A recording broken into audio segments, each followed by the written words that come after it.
All right. Hello, everyone, and welcome to another episode of Who Knew in the Moment, the podcast. Today, I am honored to have Scoggins with us, and his story is absolutely fascinating. You're going to be super stoked to hear this because you're going to learn a ton. His story is going to go from one of working at a young age out of necessity to, questioning the meaning of life and then creating a seven-figure business and multiple businesses, and now being humble enough to help others create their businesses and better off themselves.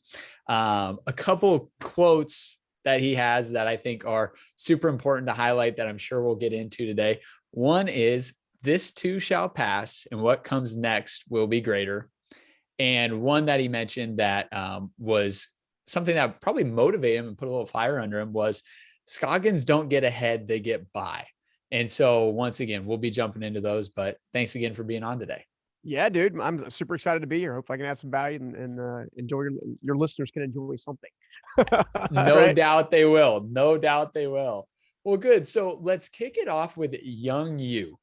Yeah. So growing up, interesting family dynamic, but at the age of 9, you're living with your grandma, and she comes Mhm. to you and says something that's not great about her health. Yeah. Yeah. I mean, she was it's funny when you grow up like I did, it's funny when you look at it statistically, there are actually more people that grow up like I did than not. Hmm. Right. So the question then becomes is what's the difference? Because I don't see myself as special, right? I see myself as maybe different. Yeah. And I learned to be different along the way. And my grandmother came to me and basically discovered she was diagnosed with cancer in the late 80s or mid 80s, I should say. And I don't actually know what was worse, the chemotherapy or the Hmm. cancer itself. Yeah. But at 9 years old, I literally had a GI Joe in one hand and a Transform in the other. And I'm like, what does being a man of the house even mean? What is helping you mean, right? Right. Literally grabbed a black chair and tugged it over to the stove and started teaching me how to boil water and make oatmeal and make macaroni and cheese and boil hot dogs. Pretty much, if I could pour milk in it Yeah. or I could boil water under it, I was taught how to use it. In Yeah. essence, right? And that was my I guess hindsight being 2020. I think that's pretty much the end of my childhood Yeah. at that stage in the game. Fortunately, leading up to that, I didn't know. It's like a lot of people, you don't actually know you're in a dysfunctional situation until you're an adult and you're like, why do I do what I do? And why do I do it this way? And then all of a sudden you're like, oh crap, I was in a weird situation growing up, right? Yeah. So my parents, their own internal struggles and physical struggles, mental struggles, all the stuff that went in their life, early on in life, I was pretty angry about. Mm. Right.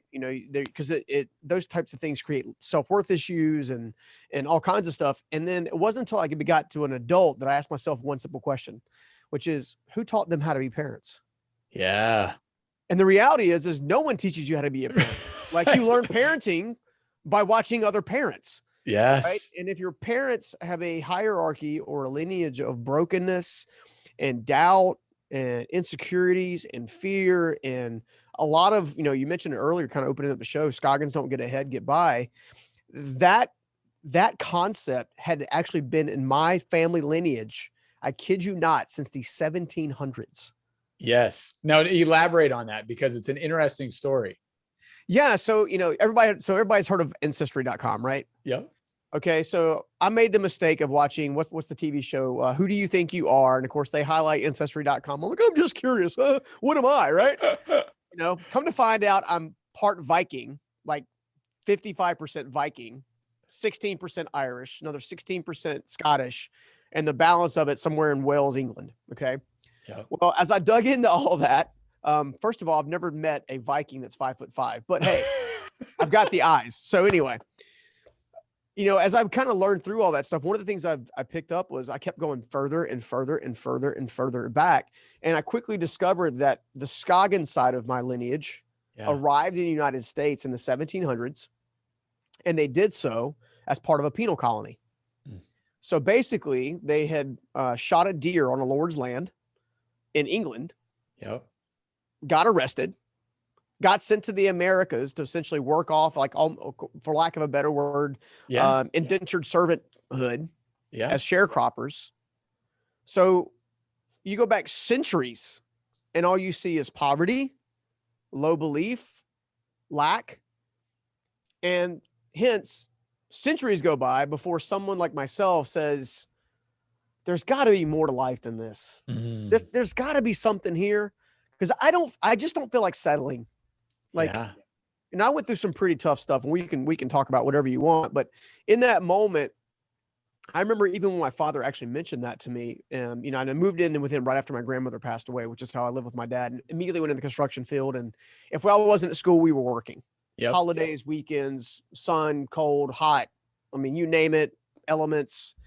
I was sort of 11 years old. I started carrying studs and lumber throughout the place, and got to meet a man by the name of Steve Myrick.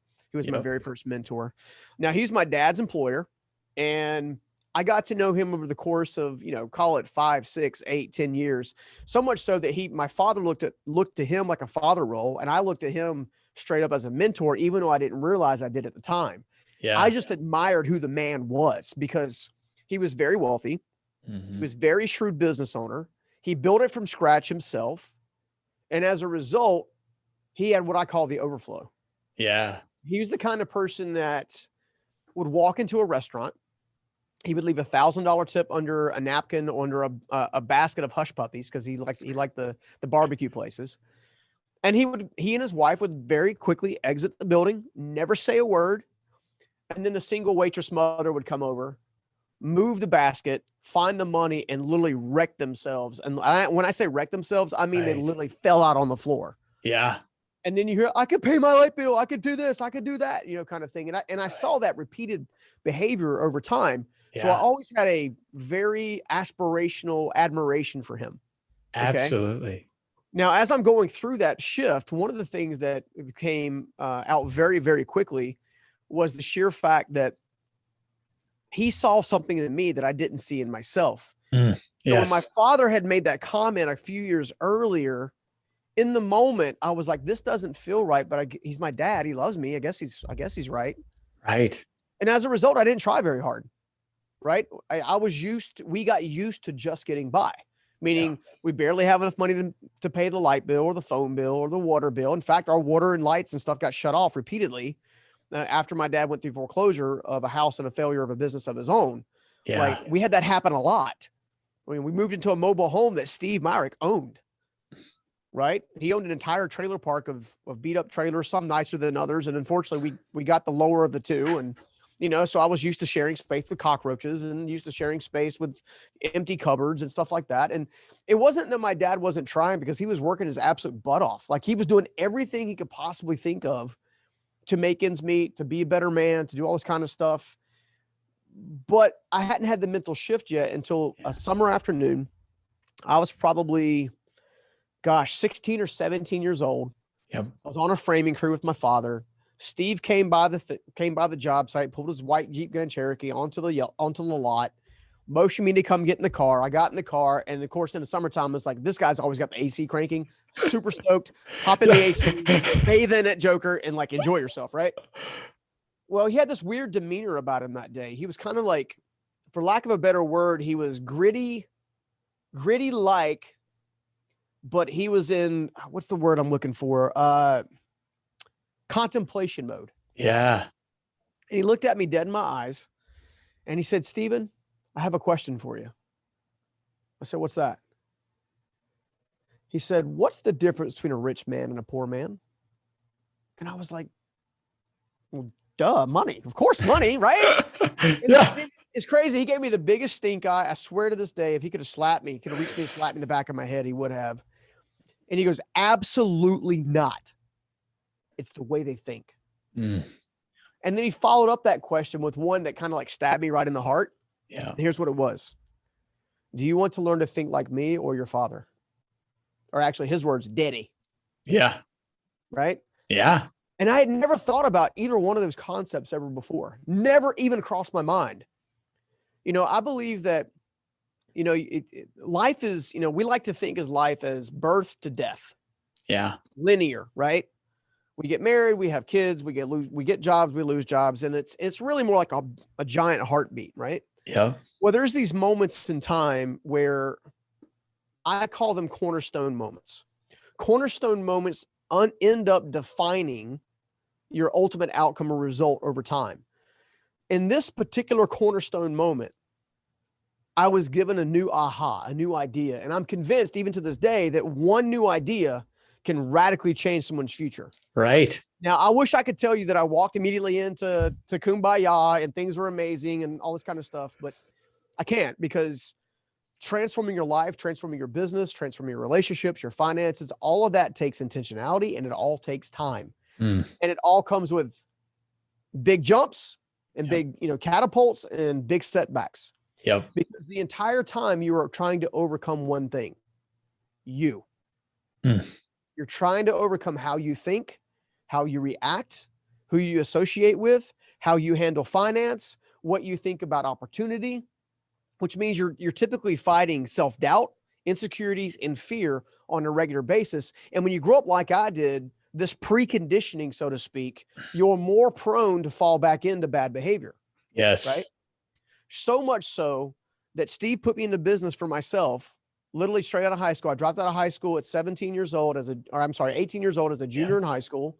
And as a result, as I went through that process, Steve basically, I went to go work for a trash company, very quickly ended up back with Steve. He bought me all the tools, all the equipment, everything that I needed to be successful. Yep. He believed in me, opportunity. And what did I do? By the time all that happened, I'm roughly 19 years old. I go through about a year of, I'm making money. Watch the Benjamins. I could have had Grant Cardone's cash gun, right? This is what $1 million looks like, right? I say all that in jest, but it was actually very serious, because what it taught me is that money makes you more of what you already are. And if you're already an insecure SOB, you'll become a more insecure SOB who thinks their identity is tied to their things. Yes. Right? You get confused about who owns what. You think you own the things, and actually the things own you. Yep. Right? As a result, as a person of faith, I can tell you that I believe that when we're at our greatest moment of arrogance, we are given the gift of our greatest moment of humility. Absolutely. And it just so happens my humility, my tool of humility from God himself was a 5'6", brown hair, brown-eyed girl that herself. Great humbling, right? Dude.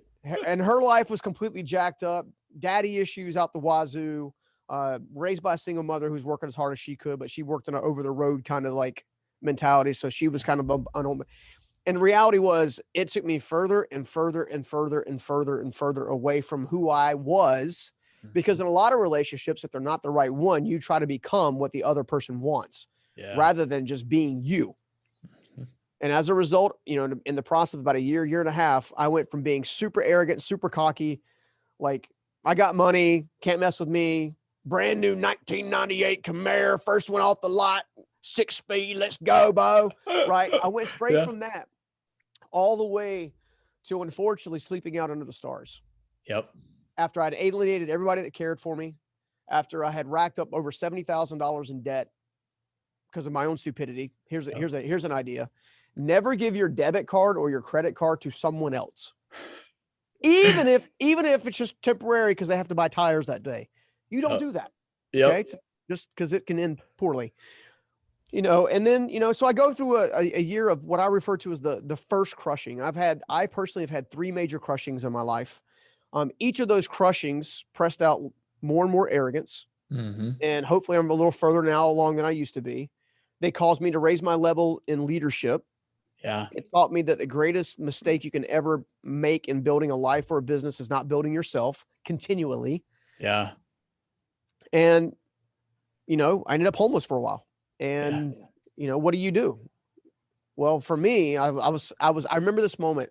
I was in a white Chevy Beretta. It was a bar friend's car, old beat up thing with a headliner falling down, red interior. And I'm in the back of the car and I'm sleeping or trying to sleep. And instead of trying to sleep, I'm actually letting all the thoughts run through my head. Yeah. How did I ever get here? I can't believe why would I ever let myself get here? You worthless piece of junk. You should know better. And began to beat myself up, which a lot of people do. Right. Which keeps them held up in the process. And I remember these words that Steve told me. He said, Steven, if you want to be successful, you're going to have to be willing to do today what others won't, so you can have tomorrow what others don't. And those words were ringing in my head in a big, big way. And as a result, I kind of got ready to take the next jump. Yeah. And We can talk about that if you want to, but that's my origin story. No, so that's perfect. So a couple of things I want to go back through and highlight there. One is, and you mentioned it, you said, Steve saw something in me, and I want to talk about the power of that, right? Yeah. How many people go through their lives without ever meeting their Steve, right? They just have the Denny, telling them this and, hey, following that example. So talk about the power in having someone believe in you, maybe before you even believe in yourself. Yeah, absolutely. So here's the thing. Most people wake up each day with doubt and insecurities. Mm-hmm. The vast majority of the world. In fact, Time Magazine did a Harris poll in 2017, redid a very similar poll in 2020. And in 2017, the rating was 67% of people were saying they felt lost, frustrated, unfulfilled, like their life had no meaning, like they were sleepwalking through life. And I'm just summarizing the details of a very long article. And which equated at the time to be about 250, 260 million Americans, Wow. give or take, right? Well, in 2020, obviously we had COVID. That number shot up close to 80+%. Wow. Okay. All of which is because people don't understand three of life's three greatest questions. There's only three questions in life you have to answer to live a meaningful life and to feel like it's amazing. Who am I? Why am I here? And what do I do about it? Okay. The reason the belief is so powerful is because Steve, for example, I didn't know this at the time. I didn't know this, in fact, until after my researcher interviewed his wife after he passed away about why he gave me the first chance, the second chance, and everything, and all the mentorship along the way. And it came down to one simple thing. She said that he would say that he always saw me in him. Yeah. Okay. So what does that mean? Well, first of all, it taught me a lot about purpose. Yeah. It taught me a lot about, focus and purpose and destiny. And all of those things are real words, right? Purpose is a real word. Focus is a real word. Destiny, believe it or not, is as mushy as we've made it sound in the environment in the world, is a real thing. A destiny is nothing more than your purpose fulfilled in your lifetime. That's it. Okay. Yep. So if you go back to Steve, who poured into me, well, what exactly happened there? Well, first of all, he gave me the first semblance of one of the greatest purposes in life you'll ever have, which is serving the person you used to be. Yeah. Well, in order to serve the person you used to be, you've got to become a better version of yourself continually. Yeah. So going back to the belief, there are two main reasons why people don't actually take on belief, right? Why they don't believe they can do it or they don't follow through. Number one, they have their Steve Myrick and they're not listening. Yeah. Right? They've got someone saying, hey, you're off track. Hey. And this person comes out of what I call a bold nudge. They come out of love, grace, and mercy. They come from that place. They're not like critical, like you better if you don't, or you're going to go to hell. And Right. They don't do that. Mentors, every time they sit down with you, they ask you about how things are going. 90% of the time, they already know. Yeah.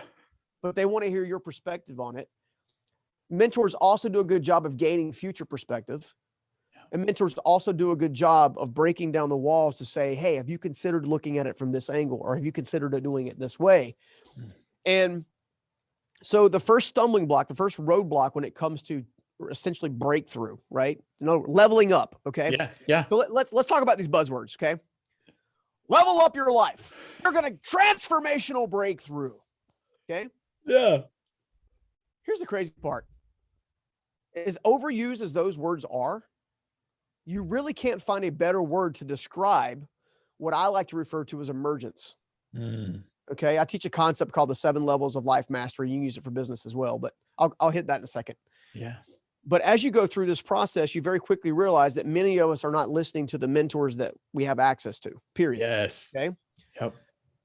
The second phase of it is most people are not seeking mentors. Both of those have responsibility. Yeah. Okay. So in my case, I became homeless because I wasn't listening to my mentor. Yep. Okay. I have been able to scale certain aspects of my life and business because I've been able to find new mentorship along the way. And you do that by being honest with yourself and self-aware with yourself and saying, hey, I know I'm weak here. I know I'm weak here. I know I'm weak here. Now, I'm not saying I'm weak in that I'm weak and the world hates me. Right. I'm saying, hey, look, this is a blind spot for me. This is a struggle for me. This is something I can tweak and refine and work on over time.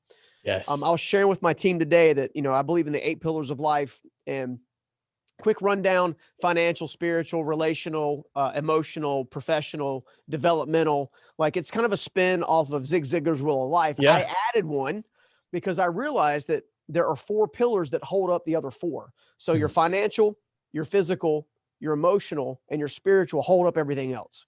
If those things are a wreck, you can't really focus on the other things. Okay. Yeah. So when it comes down to this mentorship piece, you have to understand that you need mentors in lanes of each of those areas. And you start with focused on the priority that you need the most help in now. So let's call it financial, Yeah. for a better word, right? I need to get out of debt. I need to get more stable. I need to make sure that I'm, getting to what I refer to as living off of portions. Yeah. Portions equal percentages. So if you have 100% of your income, you want to quickly get to the place where you are living off of 40% of your income and being wise with the rest. It takes time.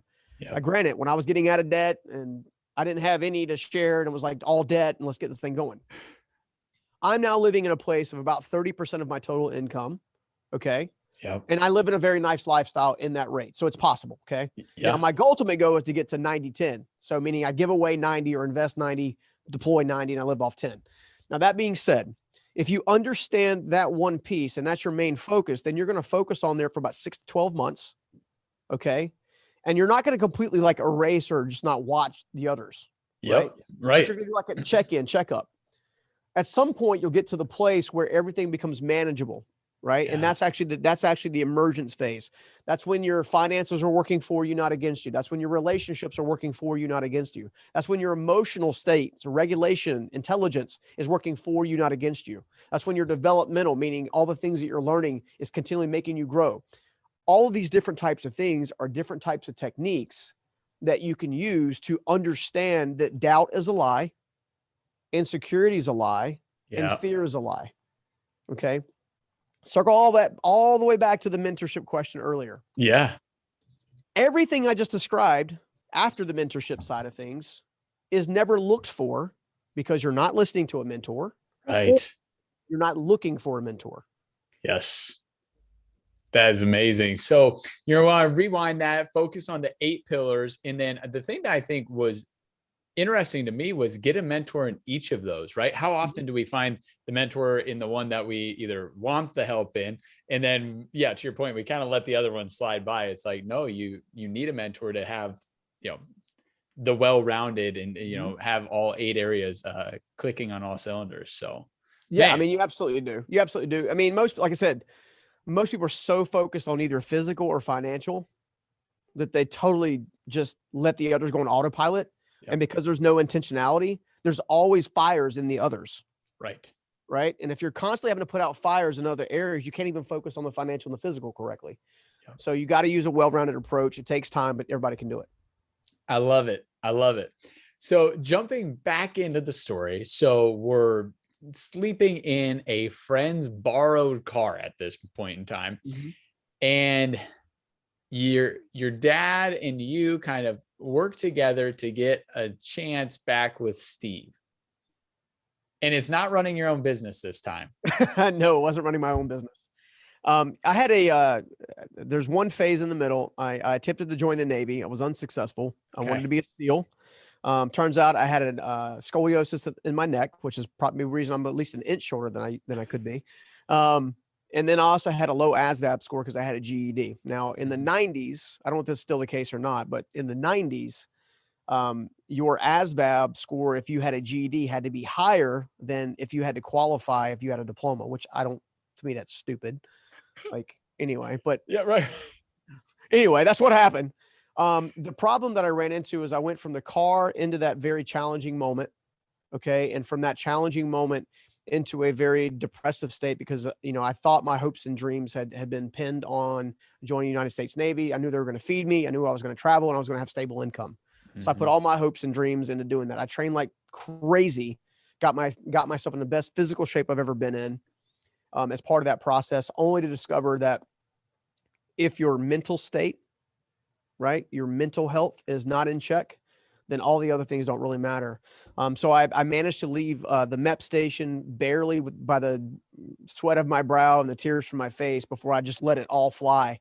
Yeah. And I went through this process of going through and hearing all the negative voices that we all hear and we all face, so much so that I created a new piece of content called the 7 Enemies of Identity.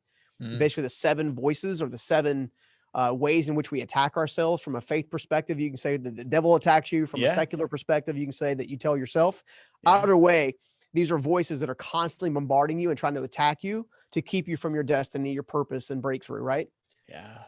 I had to face them very much head on. I like to do it from the old cartoons like Tom and Jerry and the Roadrunner and stuff, right? When you in Bugs Bunny, where there's a devil on one side and then there's an angel on the other. I think the reason that cartoon ever became into real existence is because people deal with this on a regular basis. Right. Right. On my left-hand side, I heard these voices of yelling and you're not worth it.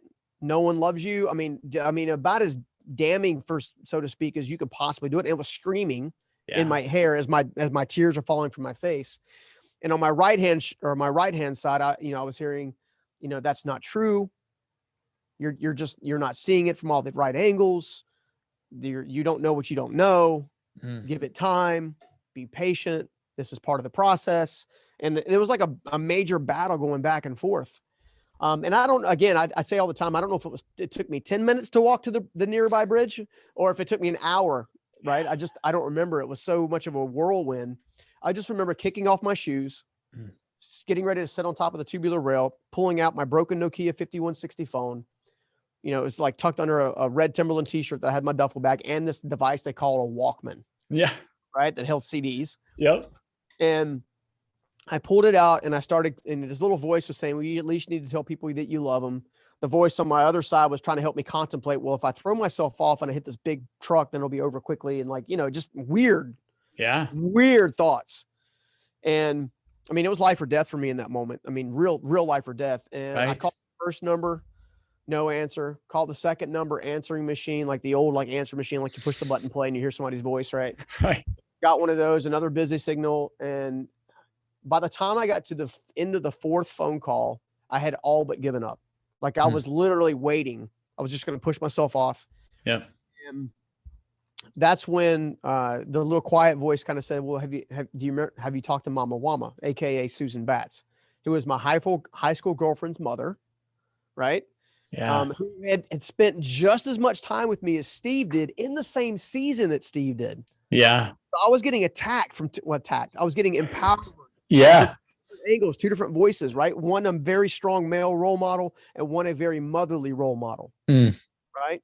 And most people like to talk a lot about a lot of stuff about the parents that didn't show up or they didn't do the right thing or whatever.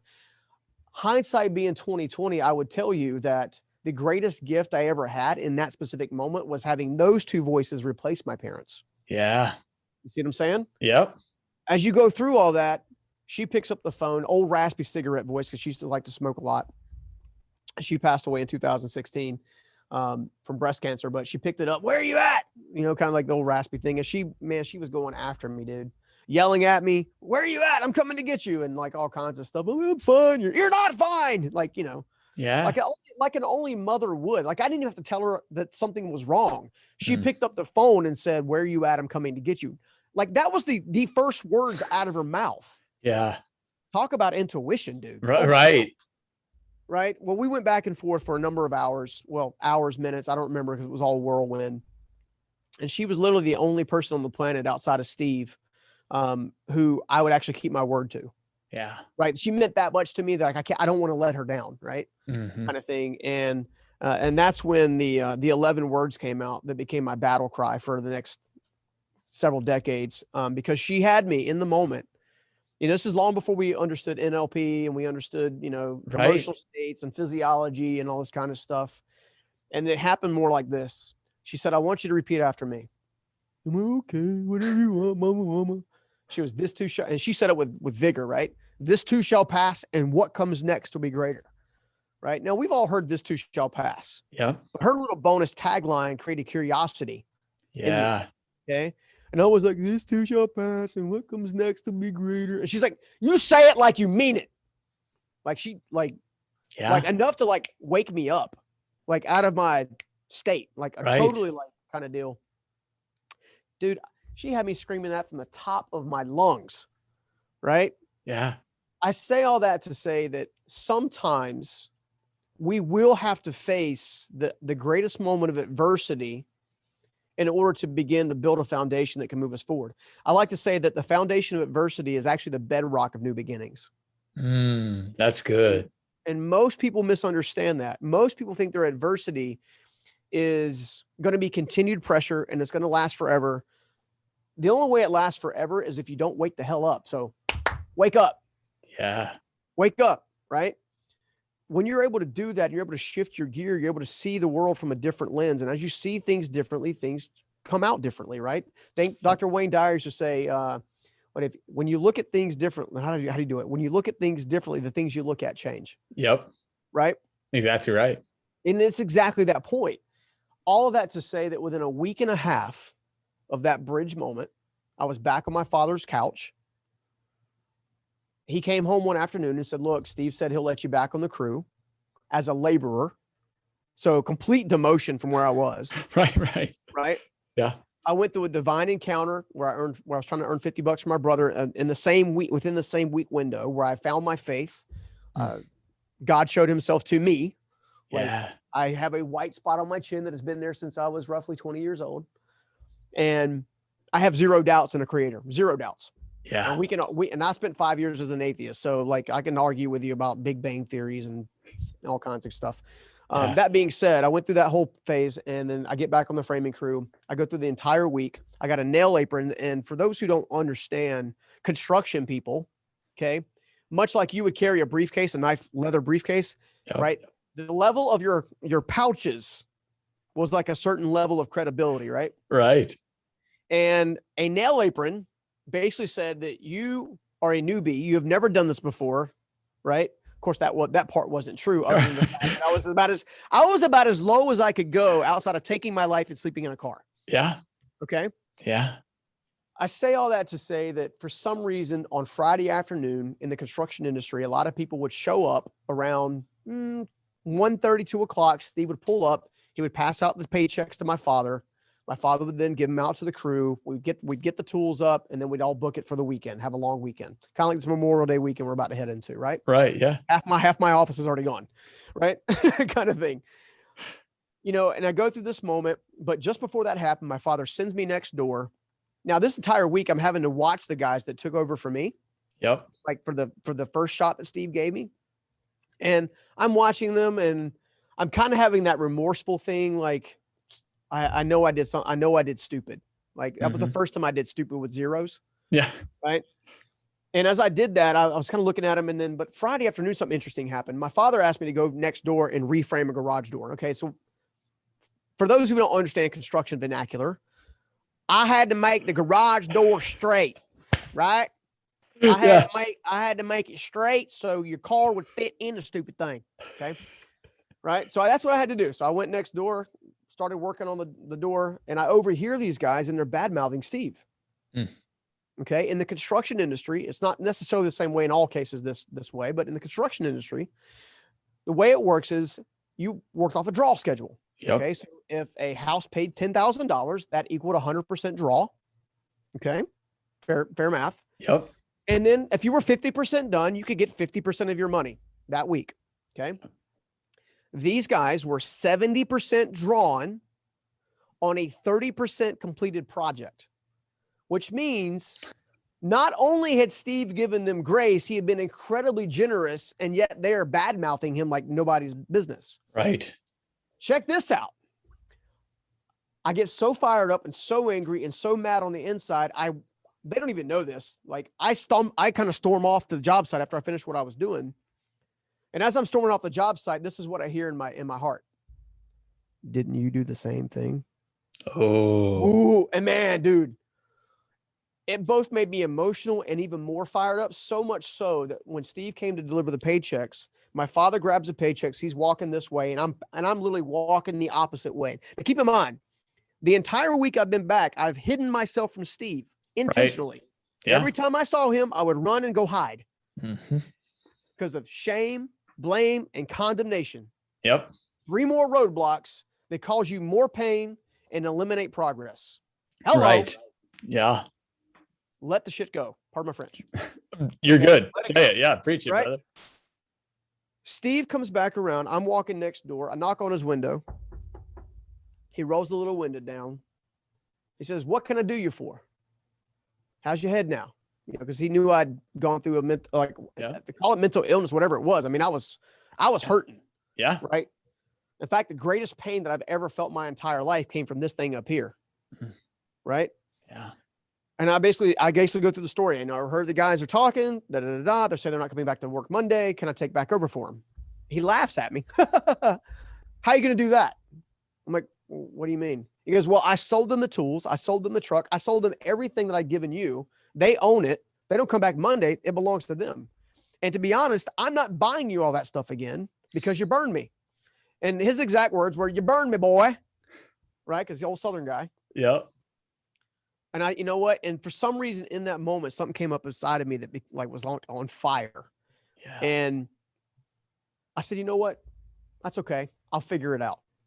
He kind of like did one of those like German Shepherd head nod things, like, yeah. Yes. Figure it out. And he thought for a minute, looked over it and kind of looked away and was thinking a little more. The silence was deadening. Yeah. Kind of looks back over and he says, "All right, boy, I tell you what, if they don't come back Monday by 9 a.m., you can finish the house what they're working on and we'll go from there." Now, I don't know if he had in the back of his head that if I finished that house, he would somehow be kind enough to want to help me again. Okay. Mm-hmm. Or if he just wanted to see how resilient I was or whatever. I don't know what was going through his mind. Yeah. But he agreed. Yeah. He agreed. He agreed to let me do it. Window rolls up. He drives off. I'm starting to walk back towards the job site. My father's walking this way. And what have you done? I just got you. You ain't even been here a week yet. What are you thinking? You know, kind of going. And for the first time, I came alive. Mm-hmm. I really came alive. You know, that statement of "this too shall pass," and what comes next will be greater was in the works, and I didn't even realize it. Yeah. I didn't even realize it. So much so that I would burst back out of him. "You don't understand. This is something I gotta do." Da, da, da, da, da. He just shut up quietly, walked over to the beat up van that Steve Myrick owned, opened the door, and began pulling tools out. And I was like, "What are you doing?" He's like, "Well, do you remember what we made the ladders out of when you were a kid?" What? On the job sites? Wood. Pump jacks? Wood. What? Walkboards? Wood. Braces? Wood. Cut tables? Wood. He says, "All right, boy, start pulling lumber out of the trash pile. We got scaffolding to build." And we spent the entire weekend building the basic needs that I would need if and only if the guys didn't show up. So completely on faith. And completely on faith. And the thing that I love about that is, you know, you've said that was the first time that I really felt like he showed up for me. Mm-hmm. Right. And I'm once again, in that moment, you said, hey, that was really the first time I cared so much about something. And your dad matched it. Right. He said, all right, guess what? If you're that passionate about this, here's my best too. I can't buy you these things, but I'll help you figure it out. That's right. Man. That's right. Well, check this out. Here's a learning lesson that just kind of came to me right now. Yeah. People who have extraordinary lives, almost all of them, one of the common denominators is they had to keep moving forward when everybody else wanted them to hold still. Mm-hmm. Okay. I honestly, I'm having a hard time thinking of anybody that I know that hasn't gone through that first threshold or that first bridge, if you will. Right. Secondly, my father came back a number of years later after I had pushed and persevered and resilient, year after year after year. And he kind of said, "You're the one." "What do you mean you're the one?" "You're the one that's going to break this family curse. You're the one." I love it. Now, what he didn't know is prior to meeting Steve, right after the litter box, I went out under the stars, still in the mobile home park, still sleeping on a sofa. And I walked through that, and I went to the park, and I actually went through this process of praying for the first time. Let me be the one. And it began that process. And that was the first day that CHE was born. Wow. So, which is my first of 6 businesses. Yes. Ironically, Pops just walked in over here. So what's up, Pops? You're the man. We're talking about you. So to talk about all of that, I mean, once again, you kind of gave a story there.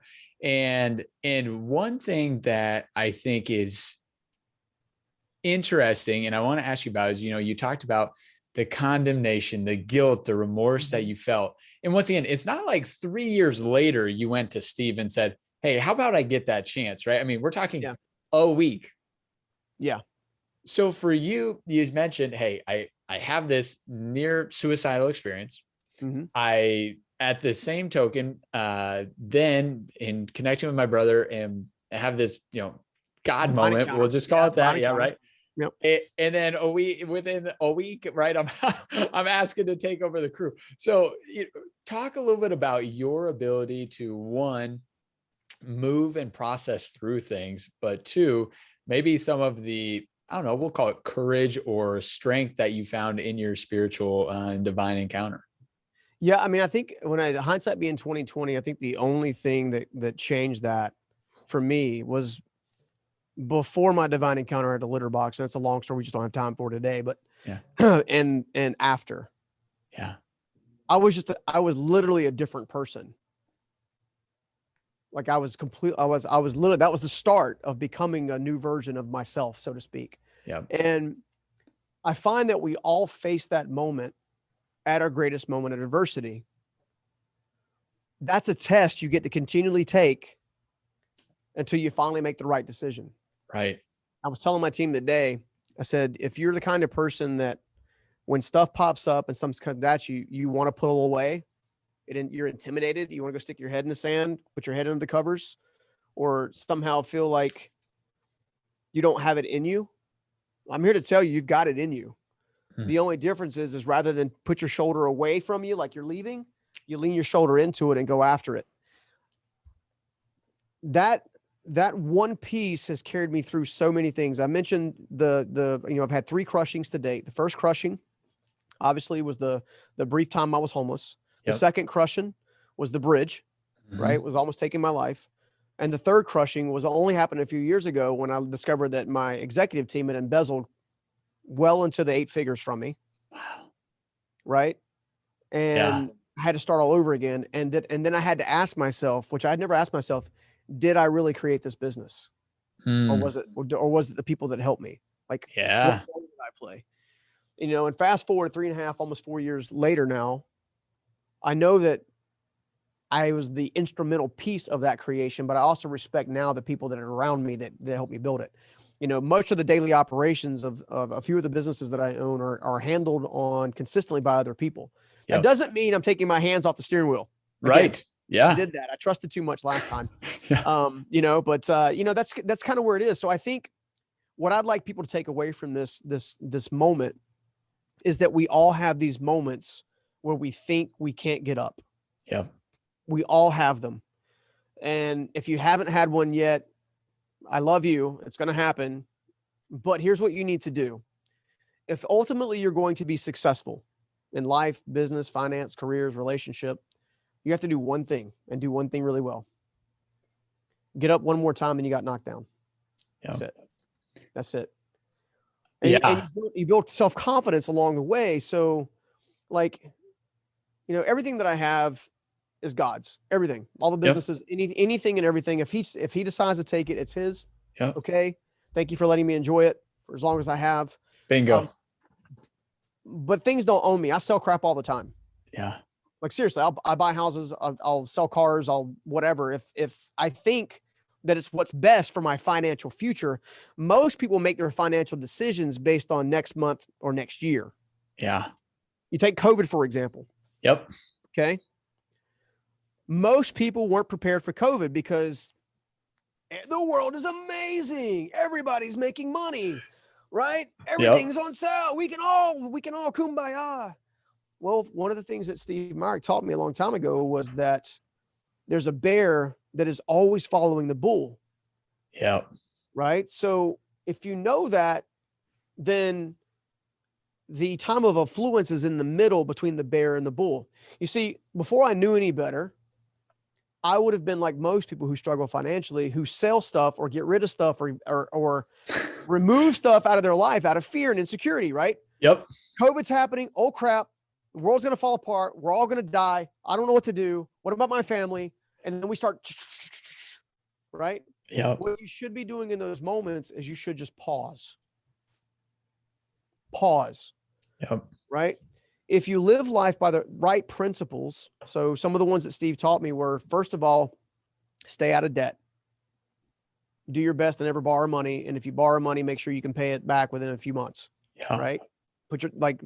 Do that. Now, I'm not quite Dave Ramsey where it's, you can never, ever, never, ever do it. Right. But I'm pretty close. Yeah. Right? Because I don't want to be a hypocrite. I've borrowed money before for a 30 to 90 day time frame, right? Yep. Take all that, roll it into something. If everybody else is shouting about the bull market and everybody's making money and stuff like that, and you want to go out and buy new stuff and whatever, understand that you're going to pay the most for that product in the moment. Contrastly, I think we're going to be heading into another economic problem by the end of the year because of the forbearances that'll hit the market. And for those who don't know, when the housing industry is good, the economy is good. When the housing industry is not so good, the economy is not so good. Okay. I'm not scared about it. I'm not worried about it because most of everything I have is debt free. 1, I have resources in the bank. 2, and 3, I'm waiting. Yeah. And when something like that happens, everybody else does the emotional sell off. Yep. I buy things on sale. That's a different approach. Yes, it is. Right. Yeah. You basically use the good times, so to speak, to set you up to be successful in the bad times. Yes. That's exactly right. right. Most people don't do that. Most people are like, this is the bad time. It's almost like they listen to the media too much. Like stores are closing, this and that. I mean, it's just like, I'm not saying that I'm impervious to impact because we all know that's not true.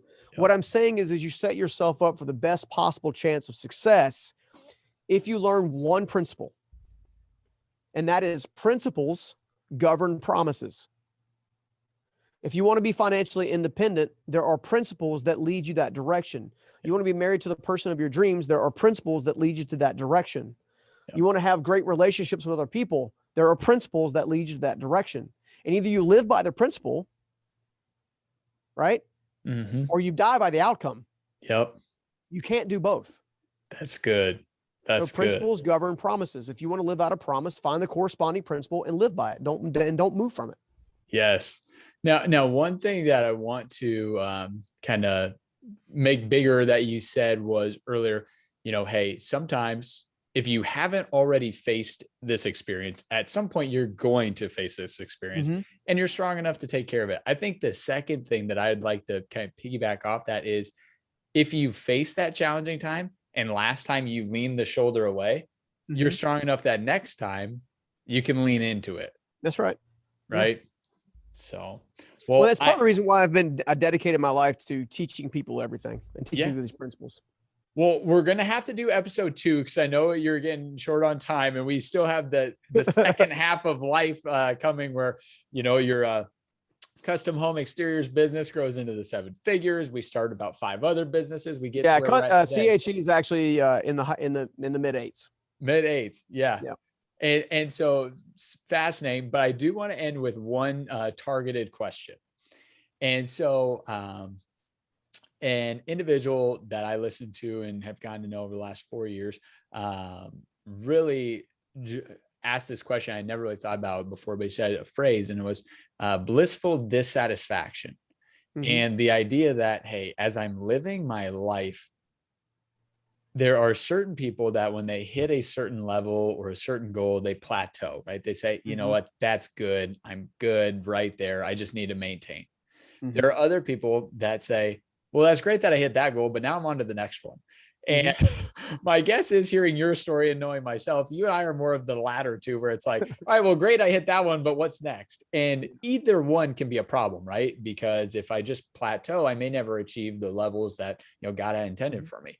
At the same token, if I'm constantly in a hurry to get to the next thing, I'm not enjoying the thing that I just got done accomplishing. So Steve, for you, how have you kind of balanced that in your life, and how do you kind of, enjoy the, the small wins in process, and not losing, excitement for the next win? So there are two-part answers to that question. Yeah. My parents nicknamed me Steamboat when I was a baby. Okay. And apparently they nicknamed me that. I was just having this conversation with my mom recently. And my father's also said the same, similar things. Apparently I don't know how to sit still. So, well, it's the Viking in you. It's the Viking. Yeah, I guess so. I mean, but hey, yeah, I mean, maybe there is a little truth to that. But the second part is, I think it comes with maturity. Yeah. Right. My risk taking now is much more strategic when it used to be much more impulsive. My desire to create new organizations or business ventures or it used to be based on trying to prove myself, where now it's more about how do I affect the most change in the marketplace in a positive direction. Yeah. I think that we all go through seasons of where in fact, most people don't actually understand that money is not that important, meaning it doesn't really bring fulfillment. Yeah.